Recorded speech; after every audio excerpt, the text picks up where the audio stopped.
శుభోదయం మిత్రులారా. AP today 007 కు స్వాగతం. ఫోర్త్ ఎస్టేట్ అంటే మీడియా అంటే ప్రజలను చైతన్యపరిచేదై ఉండాలి. ప్రజలకు సవ్యమైనటువంటి వార్తలు, ప్రజలకు నిజాలను తెలియజేయాలి. కానీ ఈనాడు, ఆంధ్రజ్యోతి ఈ రెండు పత్రికలు కూడా ఆ రెండు పత్రికలు అంటూ రాజశేఖర రెడ్డి గారు ఎందుకు ఆ పేరు పెట్టాడో కానీ ఎందుకు పెట్టాల్సి వచ్చిందో, ఆ తర్వాత నాణ్యానికి రెండో వైపును చూపించడానికి సాక్షి పేపర్ ఎందుకు రావాల్సి వచ్చిందో ఈరోజు మనకు బాగా స్పష్టంగా అర్థమవుతా ఉంది. జగన్మోహన్ రెడ్డి గారు ఢిల్లీ వెళితేనేమో ఒక భాష రాస్తారు, చంద్రబాబు నాయుడు ఢిల్లీ వెళితేనేమో ఒక భాష రాస్తారు. చంద్రబాబు నాయుడు ఢిల్లీ వెళ్ళాడు, 3 గంటలకు అపాయింట్మెంట్ అన్నారు, 7:30కి అపాయింట్మెంట్ అన్నారు, అర్ధరాత్రి 11:30కి అపాయింట్మెంట్ ఇచ్చారు, 12:10కి బయటకు తోలారు. ఈ లోపల ఎవరిని కలిశారో కూడా అర్థం కాకుండా, కనీసం ఆ ఫోటో కూడా బయటకు రాకుండా, ఒక రకంగా చెప్పాలంటే అవమానించి బయటకు పంపించారు. కానీ దాన్నేమో బ్రహ్మాండంగా రాశారు. వాళ్ళే పిలిపించుకున్నారని, భారతీయ జనతా పార్టీని దక్షిణాది రాష్ట్రాల్లో బలోపేతం చేసేటటువంటి కార్యక్రమంలో భాగంగా చంద్రబాబు నాయుడిని ఒక నమ్మకస్తుడైనటువంటి పార్ట్నర్గా గుర్తించి అన్వేషించి ఆయన లేనిదే ఆంధ్రప్రదేశ్లో భారతీయ జనతా పార్టీకి మనుగడ లేదని భావించి ఆయన్ని పిలిపించి మాట్లాడారు. ఇక అంతా అయిపోయింది, జనసేన, బీజేపీ, టీడీపీలు కలిసి పోటీ చేస్తా ఉన్నాయి అని చెప్పేసి రాసేశారు. చాలా హైప్ ఇచ్చారు, వీళ్ళే పిలిపించుకున్నారు అని రాశారు. సరే, బాగానే ఉంది. ఆ తెల్లారే జగన్మోహన్ రెడ్డి గారు వెళ్ళారు. జగన్మోహన్ రెడ్డి గారు వెళ్ళలాగా అర్ధరాత్రి కలవలేదు. నేరుగా పార్లమెంటు భవనంలో ప్రధానమంత్రి ఆయన సంబంధించినటువంటి ఛాంబర్లో దాదాపు 1:40 చర్చ జరిపారు. చర్చలు జరిపి బయటకు వచ్చిన తర్వాత, ఇదేంటి నిన్న మనం ఇలాంటి రాతలు రాశాము, ఆ తెల్లారే మళ్ళీ ముఖ్యమంత్రి పోయి, అది కూడా మన ప్రత్యర్థి పోయి ప్రధానమంత్రిని కలవటం ఏంటి, దీని మీద ఏమి రాయాలనుకున్నారేమో, వెంటనే రాశారు కేసుల కోసం. తెలుగుదేశం పార్టీ, భారతీయ జనతా పార్టీ, జనసేన పార్టీలు ఒకటయ్యాయి కాబట్టి ఎట్టో నేను అధికారం కోల్పోతున్నాను, వైసీపీ అధికారాన్ని కోల్పోతుంది కాబట్టి రాబోయే కాలంలో నా మీద కేసులు లేకుండా చూడండి మహాప్రభు అని అడగటానికి పోయాడట. సిగ్గుబెట్టల ఈ రాతలకి కొంచెమైనా సరే ఇంగితం, కొంచెమైనా సరే జ్ఞానం. ఆఖరికి ప్రధానమంత్రి కార్యాలయం స్పష్టంగా చెప్పింది, పలానా బిల్లుల గురించి ప్రస్తావించారు, పలానా బిల్లులను అడిగారు, పలానా వాటి మీద ఈ విధమైనటువంటి హామీ ఇవ్వటం జరిగింది, ఈ విధమైనటువంటి సమాధానం చెప్పడం జరిగిందని కూడా చాలా స్పష్టంగా ప్రధానమంత్రి కార్యాలయం నుంచి ఇవ్వటం జరిగింది. ఏం పట్ట వీళ్ళకి. పోయాడంట చంద్రబాబు నాయుడు ఎటు రేపు ముఖ్యమంత్రి కాబోతున్నాడు, కేంద్రంలో మళ్ళీ మీరే అధికారంలోకి రాబోతున్నారు కాబట్టి మీరు ఏమి చేసైనా సరే రేపు కేసుల నుంచి నన్ను బయట వేయండి అని చెప్పేసి ప్రాధేయపడటానికి వెళ్ళారంట. 53 రోజుల పాటు జైల్లో మగ్గినటువంటి చంద్రబాబు నాయుడికి కేంద్ర ప్రభుత్వ దర్యాప్తు సంస్థలు ఇచ్చినటువంటి సమాచారం ప్రకారం, ఆ సమాచారంలో ఉన్నటువంటి సమాచారం ప్రకారం, వాళ్ళు ఇచ్చినటువంటి సమాచారంలో ఉన్నటువంటి నివేదికల ప్రకారం చంద్రబాబు నాయుడిని అరెస్ట్ చేసి 53 రోజుల పాటు జైల్లో పెడితే వాళ్ళ చిన్నమ్మ,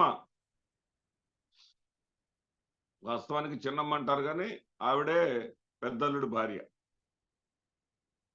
పురంధేశ్వరి, భారతీయ జనతా పార్టీ అధ్యక్షురాలు, లోకేష్ని తీసుకెళ్ళింది ఎందుకోసం, కాళ్ళబేరానికి కదా. లోకేష్ను పురంధేశ్వరి గారు అమిత్ షాకి కాళ్ళు ముక్కిన తర్వాత కదా బెయిల్ వచ్చింది.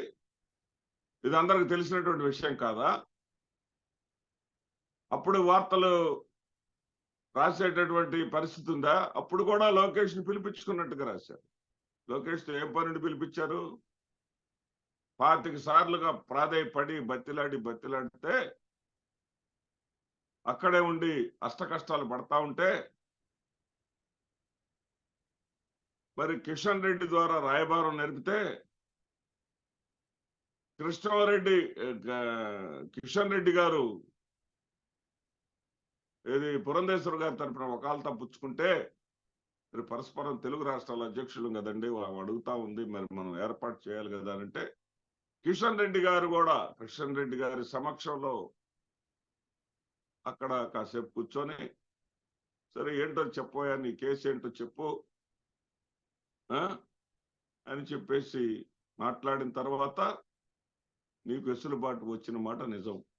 ఆఫ్ కోర్స్ దానికి వాళ్ళు చెప్పిన మార్గమో, మరి మీరు మీ ఎత్తుగడో, పుట్టాడు రోగాలు పుట్టినాయి, అంబులెన్స్ లేదే బయటికి రాలేను, 74 ఏళ్ల వయసులో నన్ను అష్ట కష్టాలు పెడతా ఉన్నారు, జైల్లో ఉంటే నా ప్రాణాలకు భద్రత లేదు, నా ప్రాణాలు ఎప్పుడు గాలిలో గెలిచిపోతాయో కూడా తెలియదు అనేటటువంటి అంశాలను మొత్తాన్ని కూడా మీరు కోర్టుకు సమర్పించుకొని బెయిల్ తెచ్చుకున్నారే. అంటే మీరు కేసుల గురించి పోయినప్పుడేమో మీరు కేసుల గురించి కాదు పోయినట్టు, ఆంధ్రప్రదేశ్ రాష్ట్ర ప్రయోజనాల గురించి పోయినట్టు. జగన్మోహన్ రెడ్డి గారు ఆంధ్రప్రదేశ్ రాష్ట్రానికి ఎన్నికల ఎవరైనా సరే ప్రతి చిన్న లాజిక్ ఇది.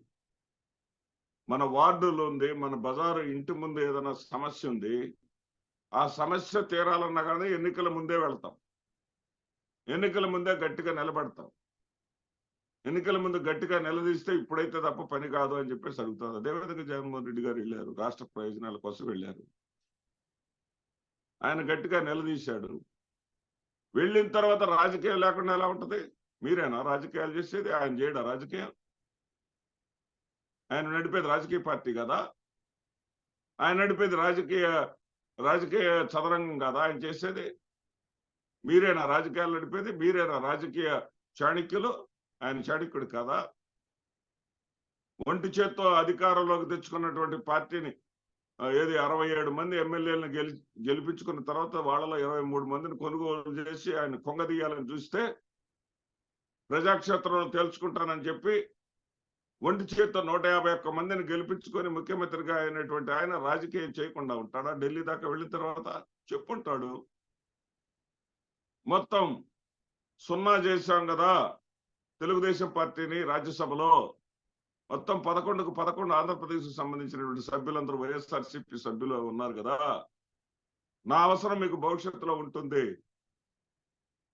ఎన్నికల తర్వాత ఇప్పుడు ఈ 5 ఏళ్లలో చూశారు, పార్లమెంటులో చట్టసభల్లో అవసరమైనప్పుడల్లా కూడా ఏ విధంగా మేము మీకు మద్దతు ఇచ్చామో చూశారు కదా, భవిష్యత్తులో కూడా మేము ఇలాగే కొనసాగుతాం